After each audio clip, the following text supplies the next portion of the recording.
Welcome to BookEnds Online Edition, produced by the Wadena County Historical Society and Travelin' Storyseller in collaboration with the New York Mills Regional Cultural Center. BookEnds is made possible by the voters of Minnesota through a grant from the Five Wings Arts Council, thanks to a legislative appropriation from the Art and Cultural Heritage Fund. BookEnds programs from previous authors are now available on the website of the Wadena County Historical Society at www.wadenacountyhistory.org. Today's program will also be available on the website shortly. This month's speaker is Carrie Mesrobian. She is the acclaimed author of Sex and Violence and Cut Both Ways, two books that set fire to the unfair stereotypes and contradictions that persist even today. Her most recent book, The Whitsun Daughters, was named as a 2021 Minnesota Book Awards finalist in the Young People's Literature category. Carrie has worked as a teacher in both public and private schools. Her writing has appeared in the Star Tribune, Brain, Child Magazine, Calyx, and other web and print publications. She teaches at the Loft Literary Center in Minneapolis. Next month's bookend will be Saturday, July 10th. It will feature Naomi Kritzer. If you have questions for today's author, feel free to enter them through chat. If you'd like to order books, you may do so through our bookseller, Travelin' Storyseller at gmail.com. Is that correct, Jill? Okay. Now, let's welcome our BookEnds Online Edition, Carrie Mesrobian. Welcome. Thank you so much. Good to be here. So, did you want to talk about your newest book or? Well, The Whitsun Daughters is my latest title. It's right here. I have another book that I'm still working on, and it doesn't have a title, so there's not really much to speak about. But all of my books are set in Minnesota, in basically fake towns. And I've lived here my whole life, so I feel like that makes sense. The Whitsun Daughters was a little bit twisty to figure out because it had a long timeline with a ghost character and a present day character.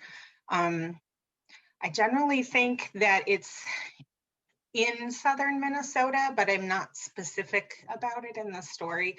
I grew up in southern Minnesota, so that's probably where I'm most comfortable.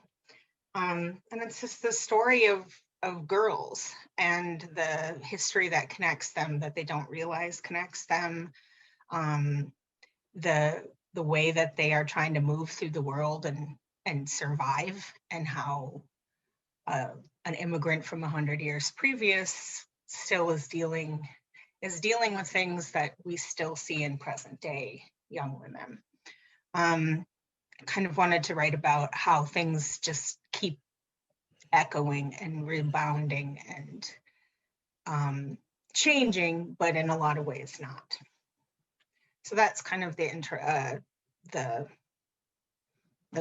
context of the book. There's a story that started the book, which was my husband's aunt was telling me just really offhand one night about a relative of theirs that had emigrated from Ireland and pulled up into the Bay of Fundy. And when the boat came in, there was a huge storm, and all the fishermen and sailors on the bay saw that the boat was sinking. And so they got in their little boats and went and pulled people out of the water and brought them to shore. And he said that Patrick had pulled Jane Murphy out of the water that day, and then he married her. And then she went off to tell a whole story about a bunch of people I've never met. But I couldn't stop thinking about that sort of awful meet cute that they were having, but also just the amazingness of being able to save people. They didn't even know who they were. There was a lot of issues at that time with ships coming from Ireland that had diseases, and so these are also propelled. This immigration was propelled by famine periods in Ireland, and so they called them the famine ships. Canada has a long history of memorials towards people that died on those ships. Even after they made it to Canada, they were not allowed to disembark the passengers. And so there's just a lot of shameful sadness involved in that. And to hear that little nugget of a story, whether it's true or not, I don't actually know. But I couldn't get it out of my head. And so the challenge was getting Jane Murphy to Minnesota from Canada, and then from Ireland to Canada to Minnesota. There was a whole flow of immigration with Irish people at that time. Many of them stayed on the coast and stayed in cities, and a lot of them had no taste for farming, given their troubles in Ireland, all of their crops being basically requisitioned by the British. They were starving, all of this blight of the potatoes, which we all know about. And so many Irish did not want to become farmers or go back to that life. They wanted to stay with their own people, and they wanted to help each other. And so getting her all the way to Minnesota was a little bit of a trick. Getting Jane to, that involved me having to research, okay, well, what are the roads, the railroads, what's going on? How deep into the timeline do I want to get specifically? But I think I figured it out. Nice thing about writing about a ghost is that you can be kind of hazy on the actual details, but, and there are Irish communities that were settled here in Minnesota, pockets of them here and there. A lot of them were mixed with German immigrants as well. So that finding that information out, I really needed to go back, and I read a lot of stuff from the Minnesota Historical Society about, especially female immigrants, how they managed and what the ships were like, and what pulled them out. We know what pushed immigration from Ireland in that time, but we don't know what pulled them. And so a lot of times it was arranged marriages or positions as teachers or nurses, things like that. Okay, I've talked a lot, so I don't want to just hog up all the time here, but that's kind of the base. Go ahead. No, we want you to. We want to hear what you have to say. We know each other. Okay. We're interested to hear what you have to say. No, it sounds fascinating. Yes, the other thing is I don't have any Irish immigrants in my own family. Like, I think there's a small percentage of them, according to my mom, who does a lot of genealogy. My background is Norwegian and Armenian, and so that my mother's family are here makes sense. That my dad's doesn't really, but I don't think sense is often the question in play when you're talking about immigration. In any event, pulling together all of this and the danger of the trip and the issues of being sickened on the journey, of two women traveling alone. Originally, Jane was supposed to be going with her brother and her older sister, but the brother kind of backed out at the last moment. So they had really no one to protect them. And then, I don't know if this is a spoiler, probably Jane's sister dies on the journey. She pitches herself off the side of the ship after she is assaulted by some of the crew. And so Jane must arrive on her own, and she wasn't the one who was promised to be married to this farmer, but now she's the only game in town, and so he marries her. And that kind of, what is the saying? All battle plans don't survive contact with the enemy. So basically, I would think there should be a corollary with immigration plans. There's always something you think will happen, and then you get here and none of it works out. So it's a testament to a lot of the people that show up here and make a way out of no way that I have a lot of respect for. My dad is an immigrant, and it's very, very hard to do things when you don't have connections and support and money and knowledge of where you are. And so, if anything, the whole process of reading this has really increased my admiration for people who, it's not a sense of adventure for a lot of people. It's because what's on the other side is much more dangerous, and they don't really have good choices. And so I know that was the case for my own dad, and I know that's the case every single day of people coming into the United States or other parts of the world where they are trying to escape something terrible. And so that is very much alive in my own family history. My mother also, her side of the family was all Norwegian, and they told this weird story about you needed 10 American dollars in order to pass through some sort of immigration gate.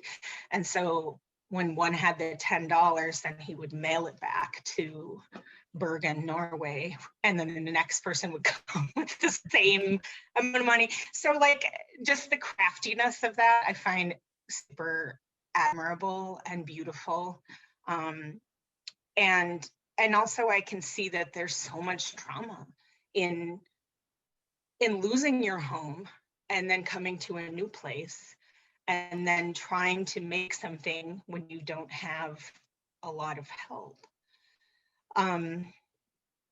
So those were the things I was thinking about with respect to Jane Murphy, the 100-year-old character. I was thinking about with the present day family, it's a family of women. There's two sisters, and they are raising their children in the same home. They don't have a lot of money. And it was just a house full of women. And I was thinking, how on a hot summer, a house full of women who are all sort of annoyed with each other, like that is a really good place to start a conflict in a story.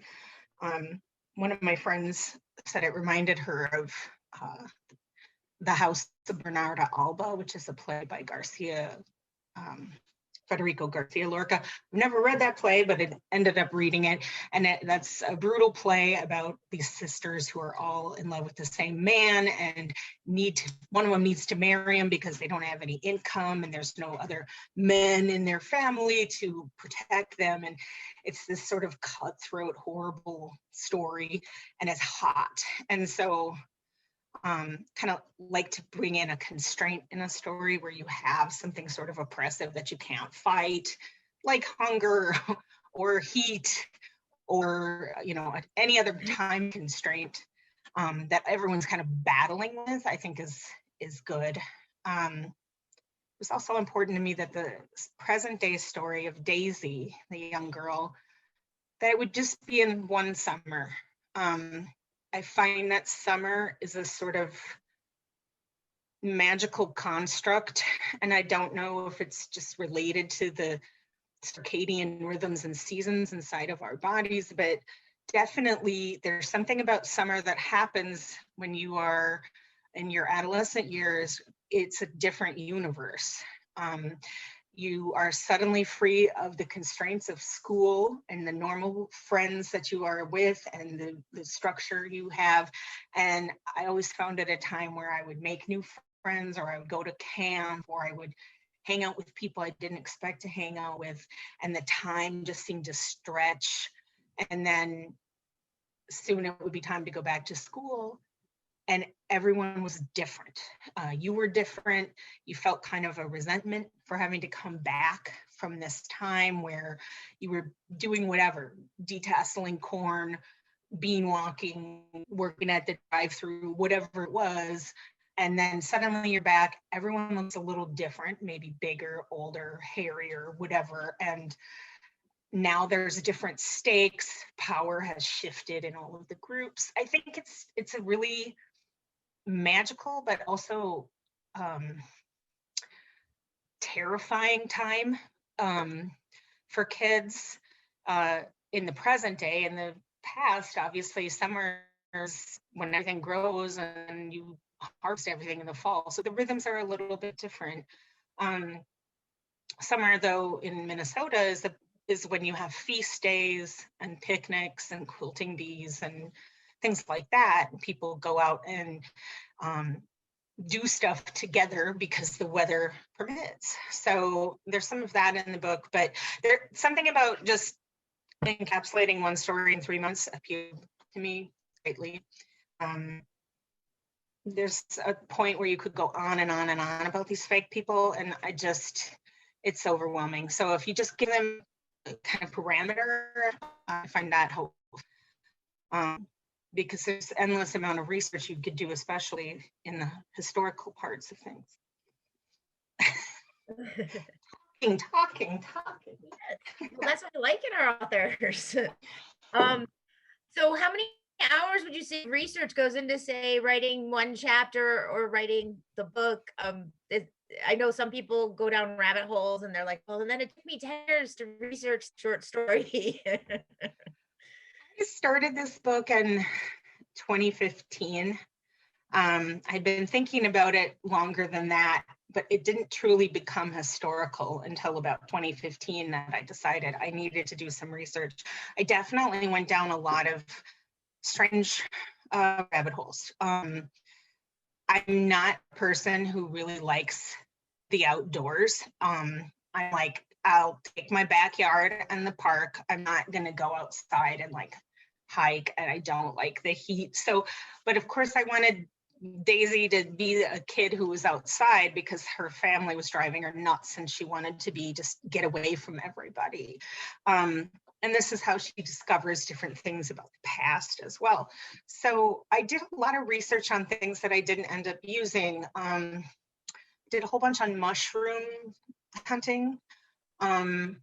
Interesting, didn't use it. I was looking also for some kind of metaphors, like sometimes when you use bits of the setting, like if you had a person who likes going outside in the forest and you have them find mushrooms, there could be something about the mushrooms biologically that contain an image or a metaphor. If there was, I didn't find it. So I just read 3 books about mushrooms, and then I moved on to mosquitoes because those are really present in Minnesota.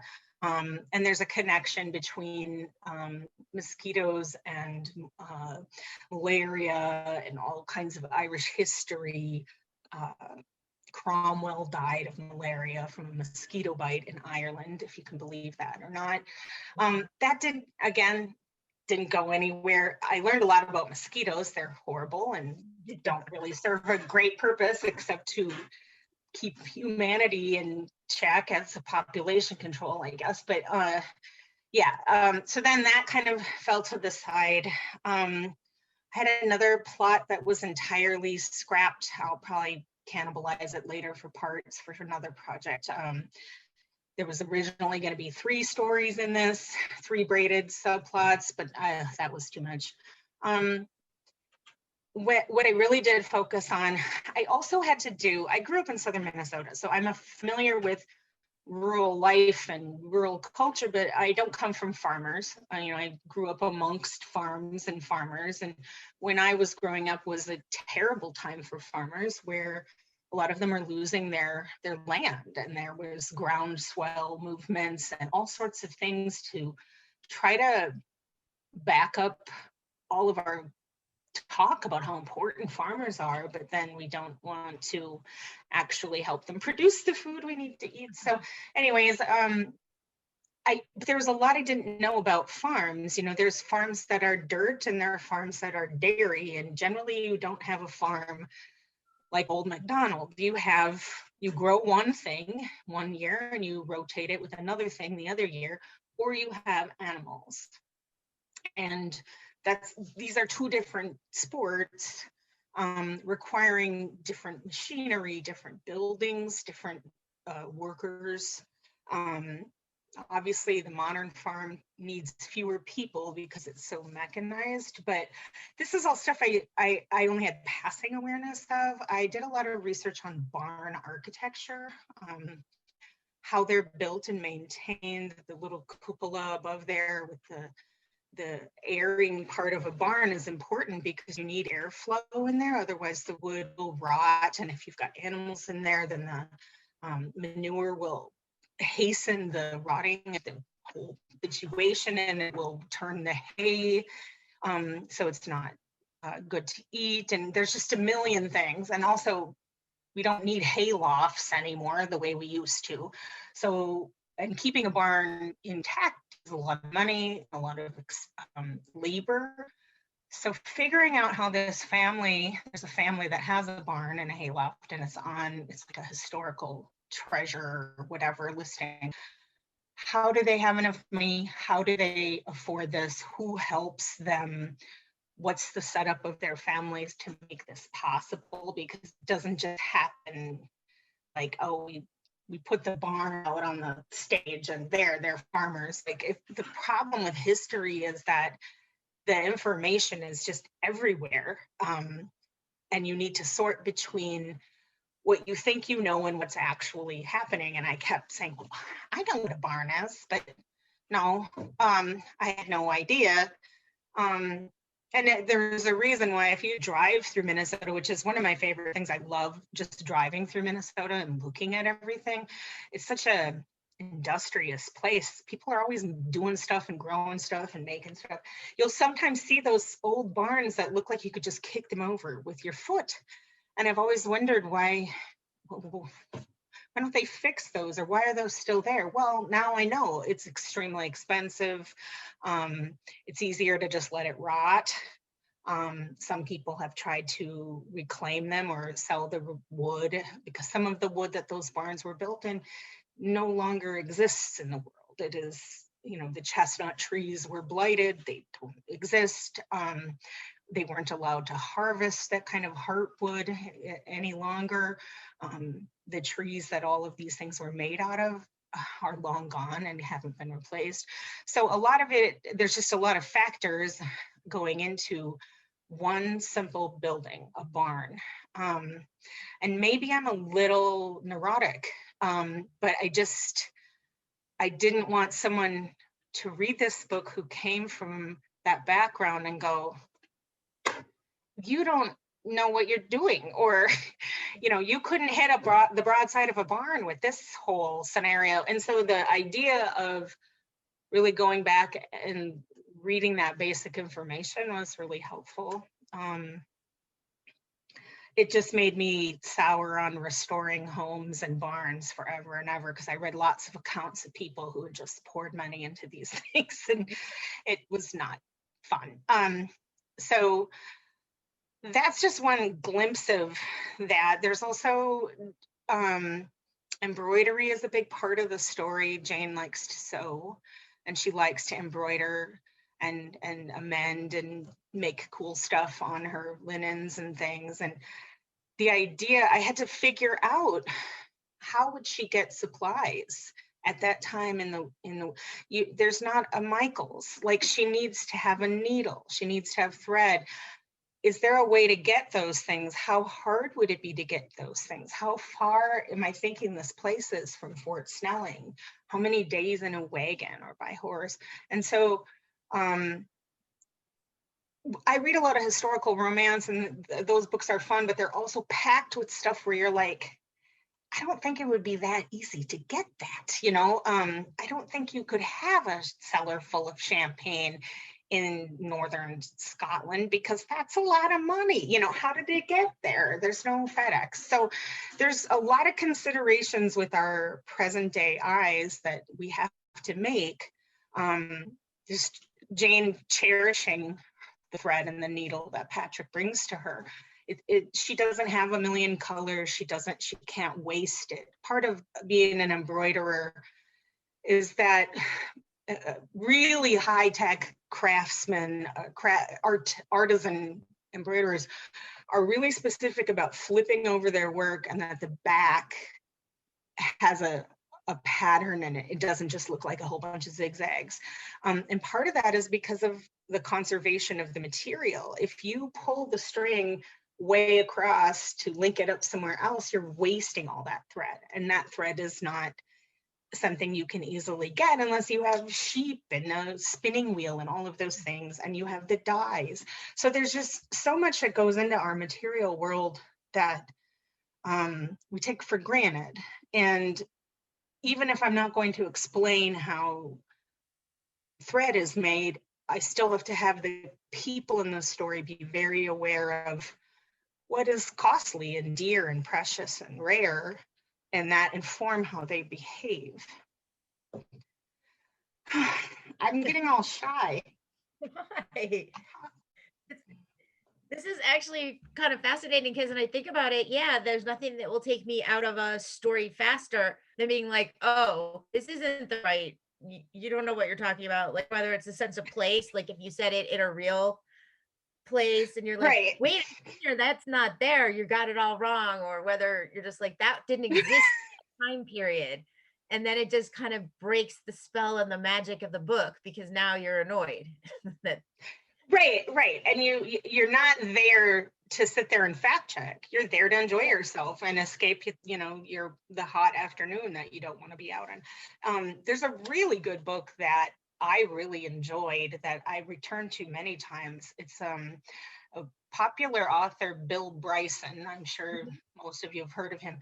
And he's written a whole bunch of other funny things my mom keeps wanting me to read, but I haven't. But I read his book called At Home, A Brief History of, I think it's like Living Inside or whatever. And so it's a history, very narrow, a kind of a North American Indo-European history of the house as we know it, the residential single family home, not anybody's teepee or yurt or whatever, although he does touch on that. But like the idea of the second floor of a house having a second floor, that wasn't thought of at first because there was an opening in your house so that the smoke could go out.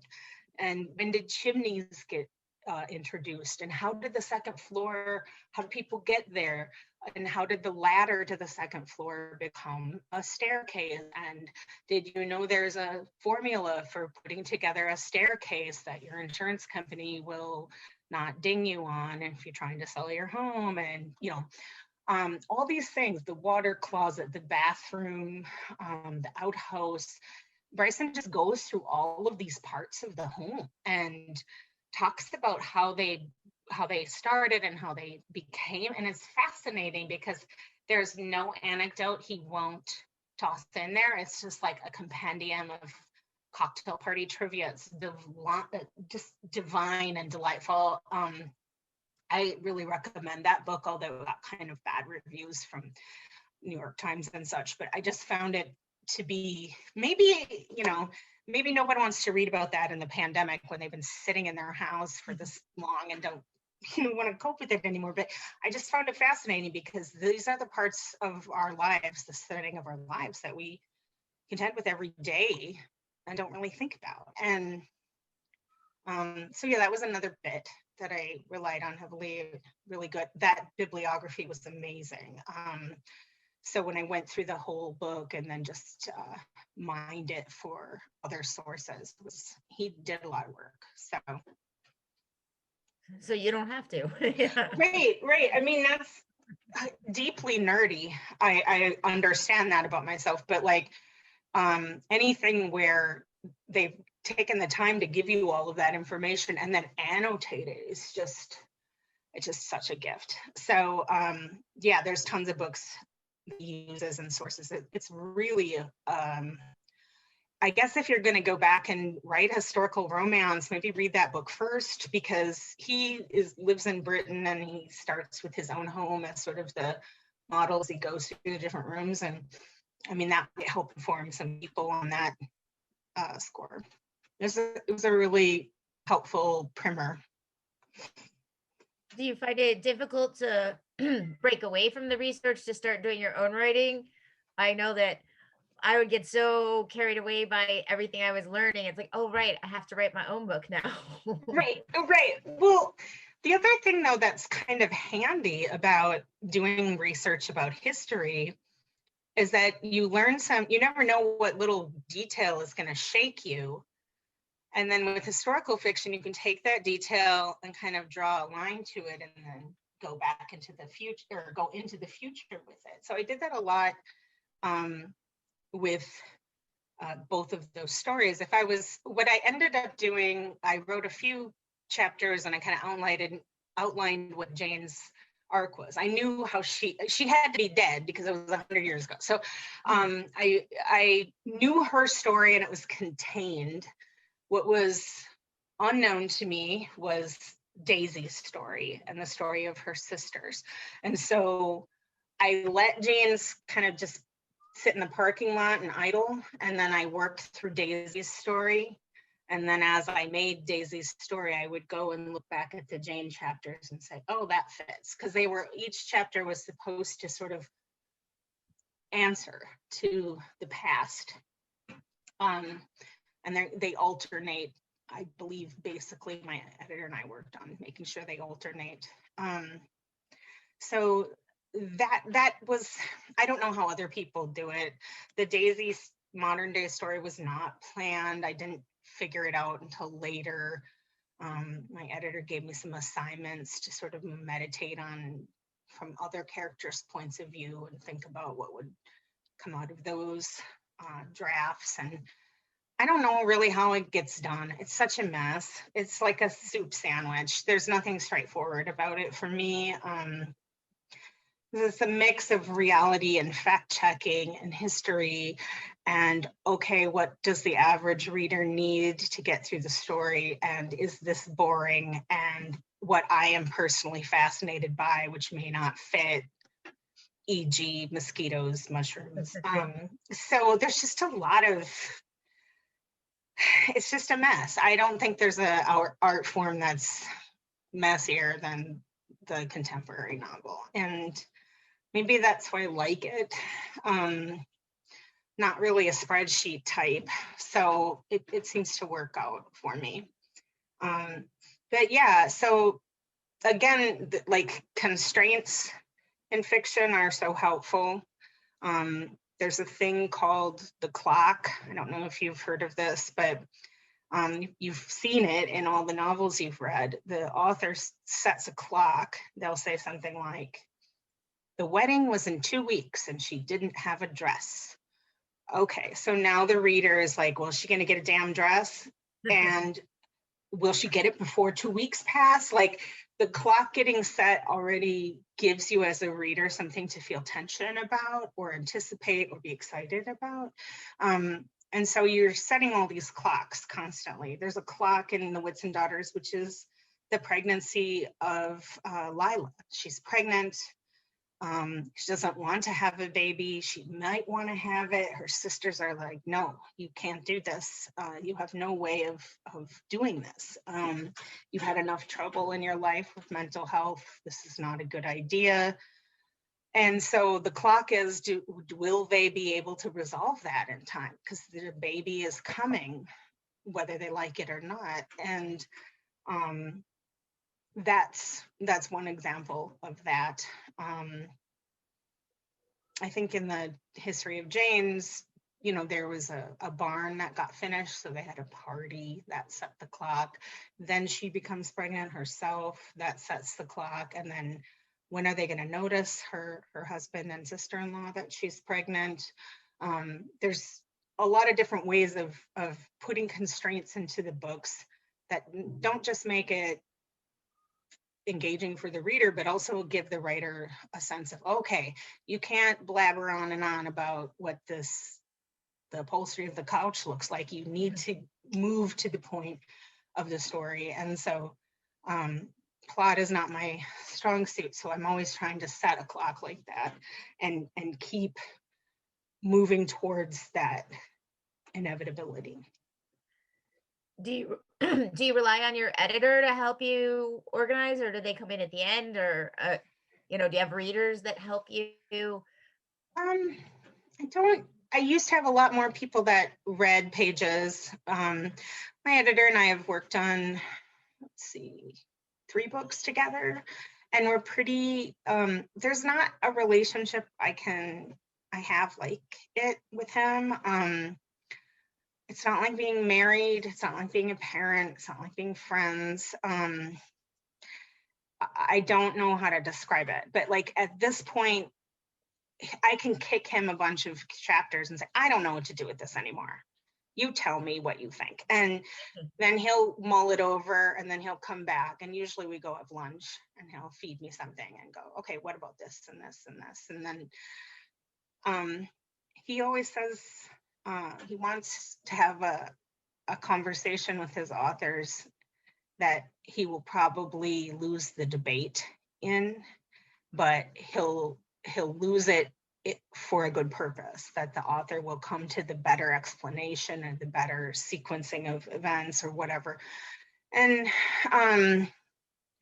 he's just very perceptive and gentle, and he's just into the same stuff I'm into in terms of themes. I think that's kind of important. And he also doesn't, he's a fan of surprises. He's not a fan of, okay, then she gets the magic sword and then they go up the mountain and then they defeat this guy and that lady and this witch and that wizard. Like, it's just not his jam, and it's not mine either. I'm really literal, and I'm really, I don't have any fantastical notions in that respect. I really want to think about how real people behave, and how real people behave weirdly all the time. There's not really a normal. And the other thing, I think my editor and I work well together because of we're both really focused on the body in literature. Having these people that are not real and never will be, and these things that will never happen and never can happen, have them be physical beings to the reader, have them be a whole body, not just a disembodied head with thoughts. For me, that's really important when you're writing about teenagers, because their bodies are so in flux. They don't know what to do with them. They don't understand why they're growing or not growing. They don't understand why they feel this strongly that day and the next it doesn't matter. They're kind of always having an internal conflict with their own self. And so the body is very important to both he and I. So I think that's why it works. I don't know, maybe there's some other hidden magic there, but I feel very comfortable with him being able to just try something new that I'm not sure will work and see what he thinks. But also I always want to give him the best I can, so that those two things are kind of in tension. You can't try something new and see what works and then also not risk it looking terrible or stupid or being a flop. And in that way, that dichotomy, that dialectic, I don't know, that works. And so, I don't know, there's a lot of things that you can't just acquire as a skill if you're writing stories. Like, I don't know when it came together for me that I just wanted to be interested in what I was interested in, and that was okay. And that I was going to occupy that little square on the board, and whether I got a lot of money for it, I didn't care. Like, it's so much work to write these things and to research these things that you really need to be into them, because then that's even more work. So becoming comfortable with that and being okay with that and trusting yourself and finding people that you can trust with that is, I don't know how you give advice to someone to go out and make that happen. Like that just takes time. And it has nothing to do with what your sentences look like. It has to do with how you feel about yourself and what other things you're reading. I think I know more about writing just by being a reader than anything else, because all of those things kind of form an enamel over everything, and it just keeps washing over me. And the experience of reading a lot of books and going, oh yeah, I read that, but I can't tell you one thing about it. Like, sometimes I feel bad that I couldn't pop up a ready-made book report on everything I've ever read, but some books are just there for the present moment, and they are your escape and your delight. I do that with mystery novels all the time, and that's okay, but there is inside you that effect did get lodged in you somehow in your subconscious. And so I think that reading is really the main thing.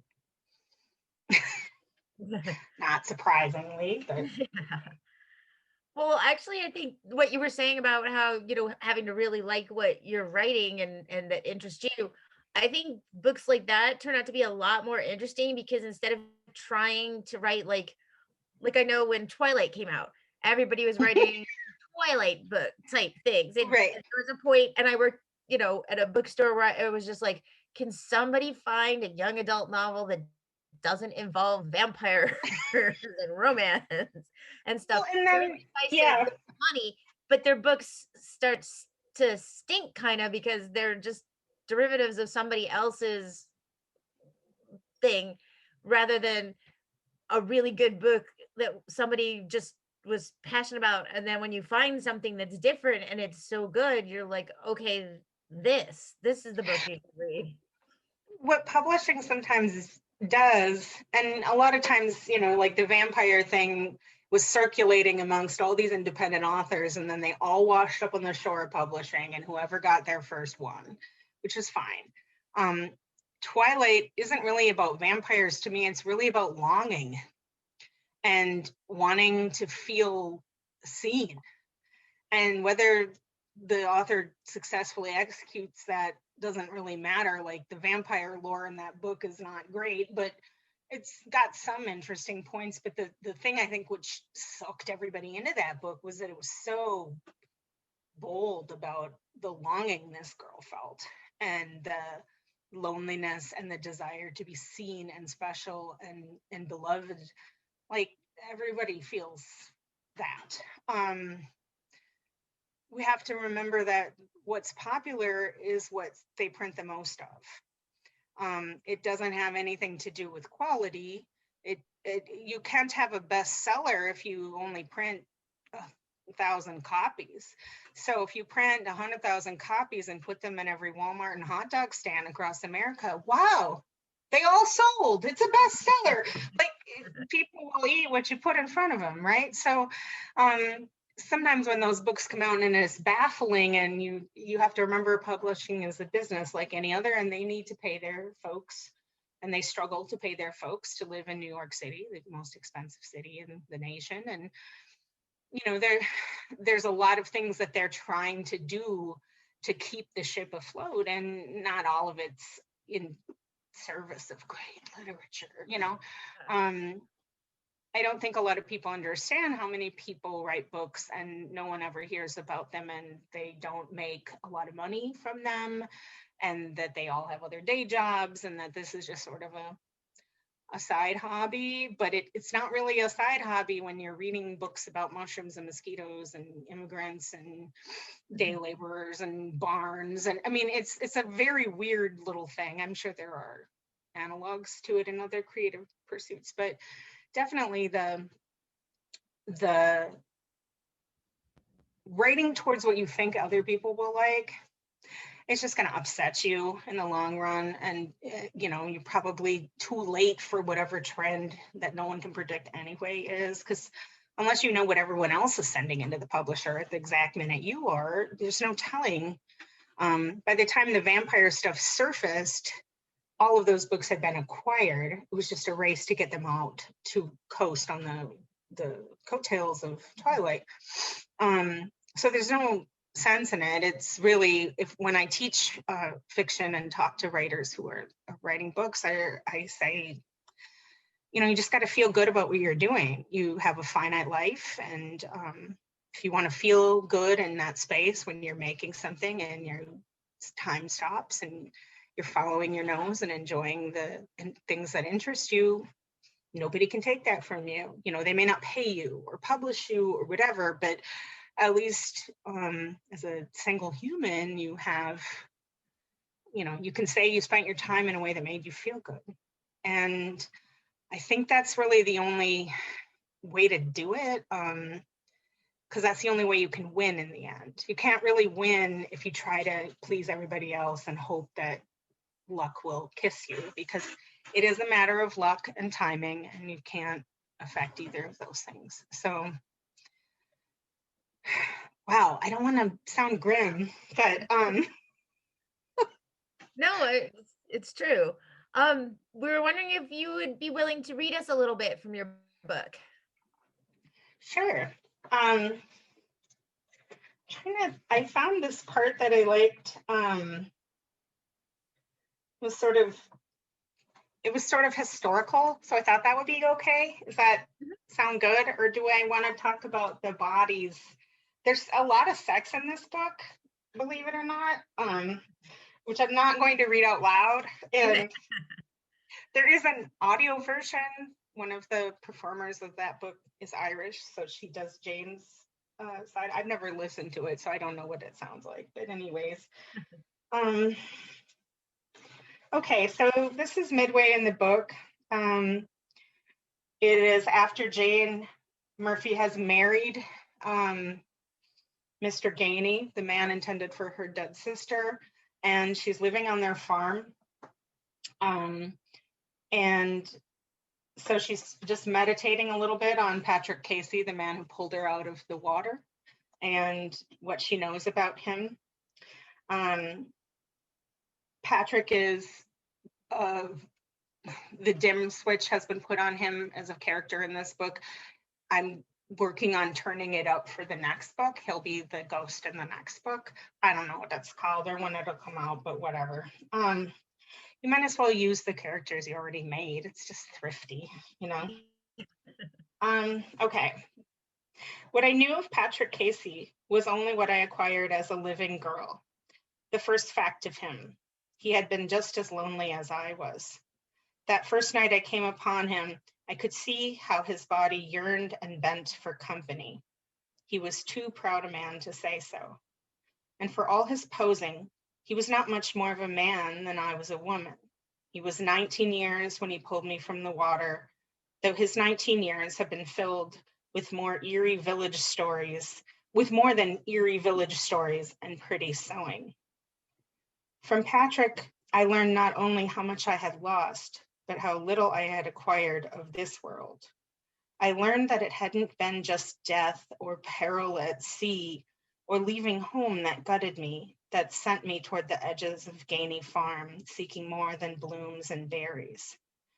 It was learning that what I conceived of as the whole world was merely a marble compared to the knowledge of this boy who lived in a hut on a rich man's land, beside a rich man's horses, who said he had crawled his way up the Mississippi on rafts and riverboats, collecting languages to mix with his curses and brogue. He told his origins differently each time. He was the son of a priest, he said, grinning at the scandal, daring me to call out the lies, which I never did. They were his sport. Born of a healing woman amongst wagons on Little Christmas, born in the stables behind a brothel, born shipwrecked at low tide, the many makes of Patrick Casey, a christened Catholic, a pagan baby, a card player tossing skirts and dice. All tales I accepted, but none of which I needed to believe. What I could believe of him was only what he did with his hands. Fashioned bricks from mud and buttons from wood, twisted whips from leather scraps, brushed horses, shoveled fresh hay, hauled water from the creek in the valley, the same place he washed each morning with the soap of lard and lemon balm.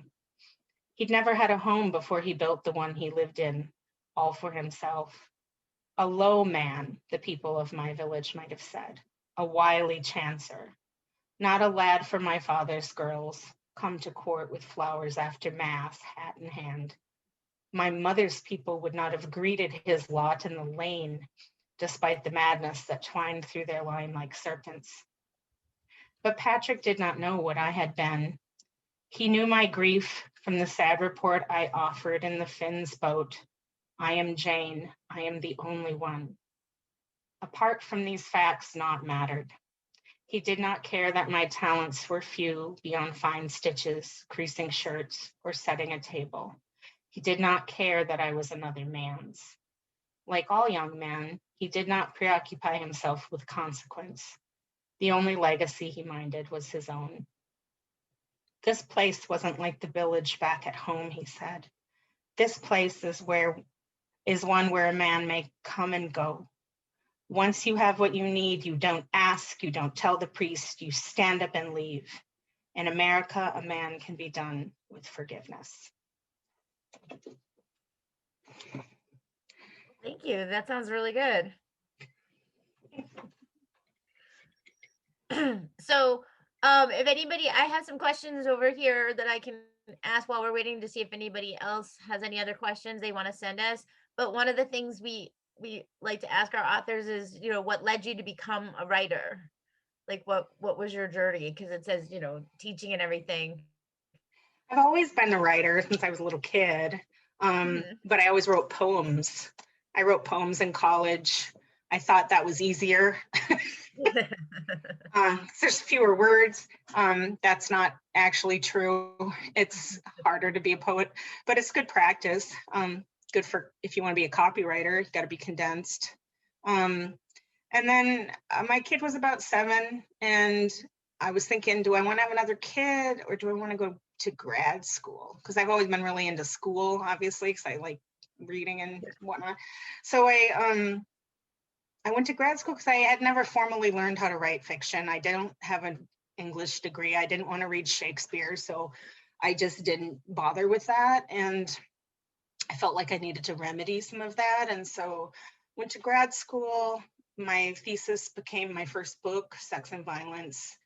And that's where I learned how to put together a plot and characters and manage this big mess that is a novel. And I've written all sorts of weird things my whole life, and I write weird things to this day for money, which, the world is built on words, so that's not a shock. But yeah, that's basically how it happened. I had a mom who always brought me to the library. She was there every week dropping her stuff off and getting fresh books, and she just let me pick out whatever I wanted. And I mean, I think it's that. And I just liked being in my own head and thinking my own thoughts. I don't know. So that was kind of how it started. Well, I remember as a kid, one of my favorite summer memories was riding my bike. We lived around the corner from the library, so I'd ride my bike, and just the magic of how the library smelled, and the fact that you could pick out whatever you wanted to read. It wasn't required, and there were so many options. And then going out and sitting under a tree in the shade on a warm summer day and reading. I mean, it was like my first experience with wealth, I think, that feeling. And exactly that. I'm on the board of my city's library now, and I just want to make that available to people because it's such a pleasure. Reading is such a pleasure, and it just feels so good. And people are naturally curious and want to learn. School sometimes disabuses them of that. It makes them think they don't. Right. But the library is a beautiful thing in our nation. Our nation doesn't do a lot for the public that it doesn't have to. But libraries are its one main benevolent good. And I just want to preserve them. I wish they were open every single day for longer hours. I think librarians are just absolutely amazing. I just can't support that enough. So yeah, there's nothing better. Nope. Except for maybe having your own library. It's a dream. Well, right. I mean, and we have little free libraries. I try to stock those. My sister and I just went to a thrift store and hauled in the little free library by the school, elementary school, is always empty at the end of the school year. So I always want to cram it full of extra stuff because then kids have time to read. Just having books is a form of wealth, I think. And, we all need escape. So. Does anybody have any other questions? just in case. Yep, Tony? I took a memoir writing class from Angela Foster, who also teaches at the Loft. And I was remarking or thinking to myself as you were speaking that many of the points you made, she made when she taught the class in Brainerd. Oh, that's good to know. I'm not just pulling things out of thin air. That's good. That's good to know. Memoir is really tricky to be because there's so much you can say about something that happened to you. You know, there's what happened, your opinion, everyone else's opinion, what it looked like from a bystander. Like, I'm just overwhelmed by all of the data involved in memoir, and where do you stop, and how detailed do you get, and that's something I haven't been able to do. Yeah, I would like to try that someday, though. Just try writing a memoir about something in my life, because it seems like a hard thing. It might be a good challenge. I took a memoir writing class a couple years ago from the Loft. Lori Herzl was the instructor, and I felt the same way once I started seeing the memoir she was sharing with us. I was just gobsmacked with admiration for what those writers do and how they attack their own lives and really shake the meaning loose. It was amazing. So, well, she cautioned us to be concise. Oh.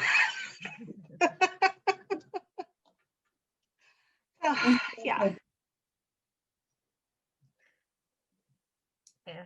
It seems to me that that's what first drafts are for, just dumping everything onto a piece of paper and getting it out of your brain, so then you have room to sort through it all, because it's much harder to do in your head. Yes. Yeah, you have to tell yourself the story first, and then after you've done that, then you can decide how the reader will need that information. But in order to tell yourself the story first, the draft is going to look inelegant. It's going to be uneven. It's going to have too much information. It's not going to flow. But you have to get that out first so that you can make an art of it, because it's not just a logbook. It's making it into a piece of art that someone who doesn't know anything about the story can just enter into. And that's a service you do. It's like hosting a party and making sure there's napkins and food and whatever. It's a curated, stylized thing. But you can't really get set up and tell yourself the whole story first. And that, a lot of times, people don't realize the importance of that. They want the stylized thing first, but there's so much stuff that they can mine out of that raw material that it's just a shame to skip that step. Looks like Gillette has a question. So when I read the newspaper or memoirs, I'm always trying to rewrite the story so that it has so that, you know, a positive spin on it, so that bad things don't happen, so that people are nice to each other.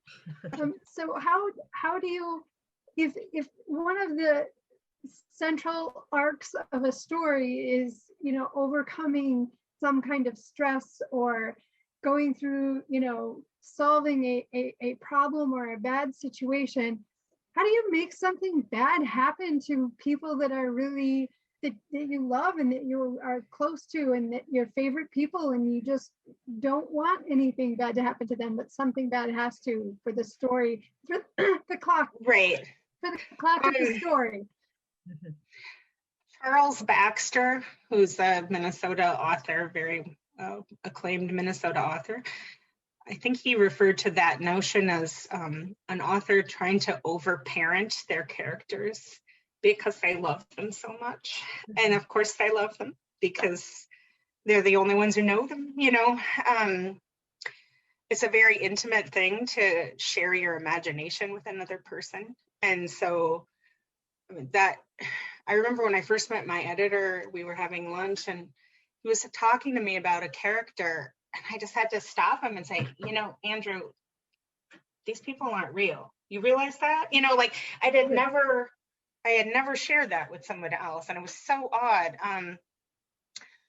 So yes, there's this intensity that you feel because you can understand all their layers.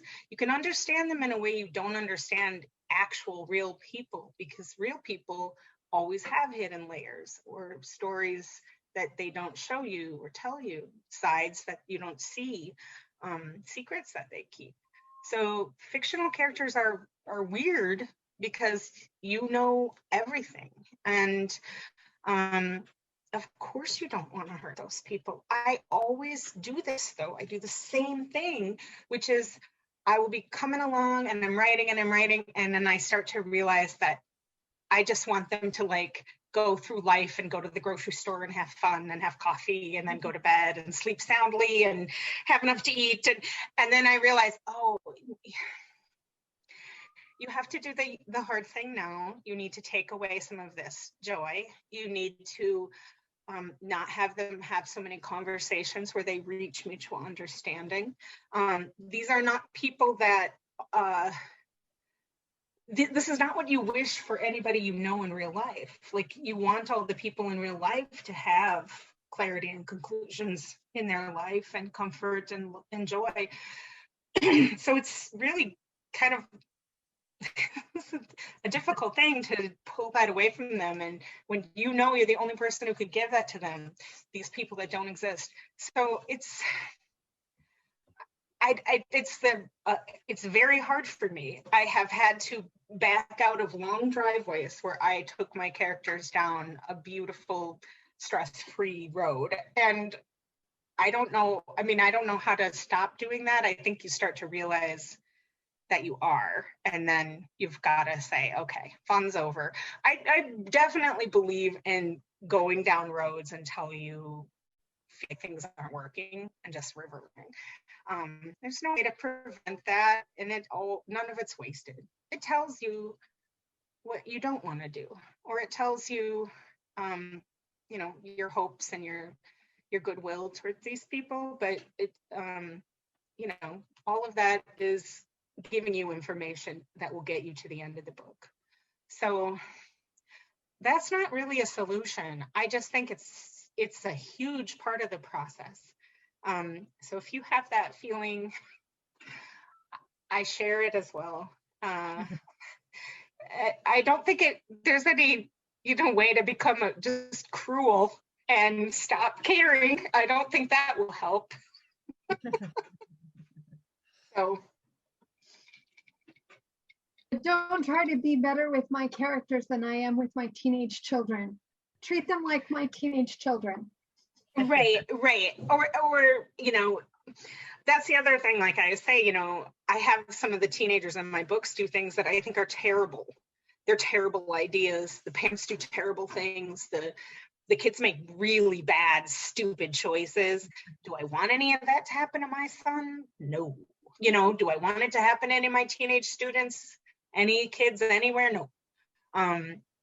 But I don't think, but we engage with these risks better by reading someone else screw it up and suffer. And the hope is that we will alleviate some of the suffering. But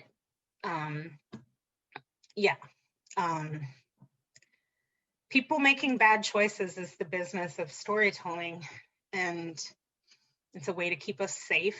And I think that it doesn't make sense on the surface, but I think it makes sense psychologically.